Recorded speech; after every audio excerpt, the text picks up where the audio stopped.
في ناس شايفه الاهتمام اللي هو اللي تطلبيه هجيبهولك. انت عايزه ايه لخاصي؟ عايزه تاكلي هجيب لك اكل خدي، عايزه تشربي خدي، عايزه فلوس خدي. ده مش الاهتمام. الاهتمام اللي انت تهتم بكل تفاصيلها، هي زعلانه من ايه، متضايقه من ايه. انت لما انت تقول لها كده انت عايزه حاجه خدي، عايزه اكل خدي، عايزه شرب، عايزه فلوس خدي، انت كده بتزعلها بزياده. في نوع من البنات الفافي بقى وبتاعت بتاعت بابي ومامي بتاعت الفلوس دي، تديها زي ما انت عايز عادي، بس دي هتبقى فيها خيانه والكلام ده. لا، انا ما بتكلمش على البنات دي، انا بتكلم على البنات اللي بتحب صح، اللي بتهتم صح، اللي فاهمه الكلام صح.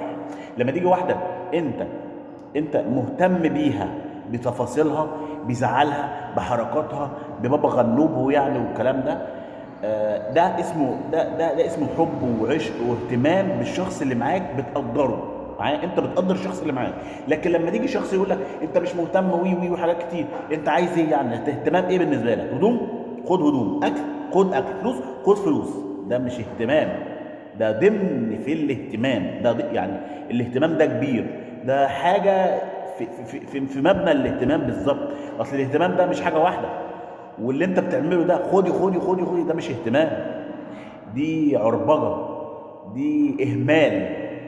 ايه ده يا عم احمد وانا كده بهمل؟ ده انا بديها اللي هي عايزاه. لا يا حبيبي، الاهتمام مش فلوس بس، الاهتمام مش خدي وبس، الاهتمام بتفاصيل الحاجه اللي معاك، بتكات الحاجه اللي معاك. هل اللي معاك الاهتمام بيها بفلوس، او الاهتمام بيها بهدوم، او الاهتمام بيها خدي خدي خدي خدي، ولا الاهتمام بتفاصيلها؟ زعلانه من ايه؟